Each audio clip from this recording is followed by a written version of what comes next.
पंजाब के सीएम नायब सिंह सैनी ने लोकसभा चुनाव की समीक्षा के लिए सभी जिलाध्यक्षों के साथ बैठक बुलाई। सीएम आवास पर 30 मई को होने वाली बैठक में जिला प्रधानों से मतदान को लेकर फीडबैक लिया जाएगा। सिरसा में गर्मी का पारा 50 डिग्री के पार पहुंचा। हरियाणा के सिरसा जिले में सबसे ज्यादा तापमान रहा। गर्मी की तपिश को देखते हुए सिरसा जिला प्रशासन सतर्क मोड पर है। जिला प्रशासन ने गर्मी के मौसम को देखते हुए आमजन के लिए एडवाइजरी जारी की। आरके सिंह ने बताया कि सिरसा में रिकॉर्ड तोड़ गर्मी पड़ रही है। स्कूलों में बच्चों की छुट्टियां की गई।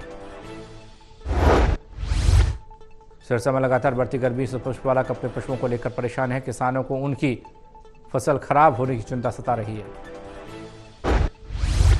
शुरू हुआ है। हम पशुपालकों को, किसानों को पशुओं के रखरखाव और गर्मी से बचाने के लिए लगातार जागरूक कर रहे हैं। इस कड़ी में विभिन्न गांवों में जिला स्तर पर हम कैंप लगा रहे हैं ताकि किसानों को और पशुओं को बढ़ती गर्मी के प्रकोप से पशुओं को बचाने के लिए हम जागरूक। अधिकारी किसानों को अपनी फसल के रखरखाव के लिए तरीके बता रहे हैं। वहीं पशुपालन विभाग की ओर से पशुपालकों के लिए एडवाइजरी जारी की गई है। गर्मी से बचाव के लिए 2-3 मैं सुझाव देना चाहूँगा। जैसे इस समय सबसे पहला है कि जो अपने बाग हैं उनके अंदर ज़मीन के जो नीचे भूमि है उसमें जितने भी खरपतवार निकाल के जुताई करके उस पर नीचे पराली की आप मल्चिंग करें। पराली की अगर आप मल्चिंग। करनाल में भीषण गर्मी का कहर लगातार बढ़ता जा रहा है। भीषण गर्मी के कहर से बचने के लिए सरकार ने स्वास्थ्य विभाग को अलर्ट मोड पर रखा है। पशुओं को गर्मी से बचाने के लिए तरह तरह के जतन किए जा रहे हैं ताकि पशुओं पर गर्मी का असर न पड़े। और लू चली है, उससे काफ़ी दूध भी घट गया है और पशु बीमार भी हो रहे हैं। तो ये बड़ी दिक्कत है। तो बार बार पशु बीमार हो रहे हैं। डॉक्टर साहब को भी बुलाया है। और जैसे इस समय हरा चारा भी थोड़ा कम हो जाता है तो गर्मी बढ़ने से जहां इंसानों को दिक्कत। सोनीपत में डिस्पेंसरी की बत्ती गुल हो गई। जब मरीज यहां अपने इलाज के लिए पहुंचे तो लाइट नहीं मिली। चिलचिलाती गर्मी और अधिकारियों की लापरवाही। सोनीपत में केंद्र सरकार द्वारा संचालित डिस्पेंसरी में आने वाले मरीजों के लिए भारी परेशानी। डिस्पेंसरी में पहुंचने से मरीजों का बुरा हाल। यहां जनरेटर की लंबी समय में मांग की जा रही है लेकिन अब तक मांग पूरी नहीं हुई। मरीजों को परेशानी झेलनी पड़ती है। 2 घंटे से खड़े हैं यहाँ पे। लाइट नहीं है। लाइट नहीं है?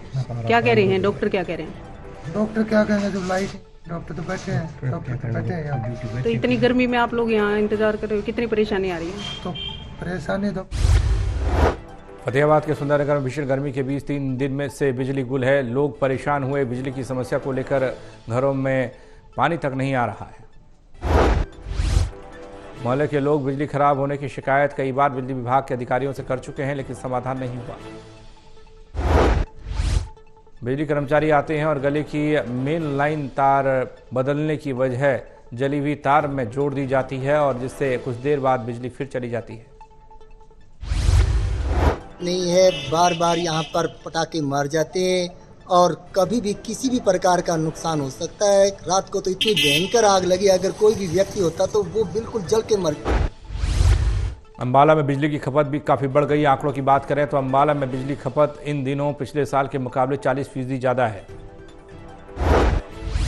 बिजली विभाग के एक्सीएन सुखबीर सिंह ने बताया कि बढ़ते तापमान को देखते हुए विभाग पूरे तरीके से अलर्ट मोड पर है। पोजीशन बहुत कंफर्टेबल है। अभी तक कोई इस तरह से कोई गाइडलाइन नहीं है, ऊपर से इंस्ट्रक्शन नहीं है कि भी पावर कट लगाने। अगर कोई लोकल लेवल पे कोई कट लग रहा है ब्रेक डाउन की वजह से हो सकता है। करनाल में पर्यावरण बचाने की अनोखी पहल। मकान बनाने में पेड़ बना बाधा तो पर्यावरण प्रेमी ने पेड़ बचाने के लिए काट दी छत। विशाल शर्मा ने बताया करीब 17 साल पहले उनकी मां ने इस पेड़ को लगाया था। घर के आंगन में एक आम का पेड़ लगाया जो अब काफी बड़ा हो गया है। मेरे बेटे ने और मेरे बड़े भाई के बेटे ने मिलकर इस पेड़ को लगाया था आज से 16-17 वर्ष पहले। तो इधर जिला जनवधिक अधिकारी जय कुमार ने विशाल शर्मा की इस अनोखी पहल की सराहना करते हुए कहा कि अन्य लोगों को भी इससे सीख लेनी चाहिए। उन्होंने उसको प्रोटेक्ट किया है एक आम के पेड़ को और अपनी छत में से भी उसको जगह दी है उस पेड़ को।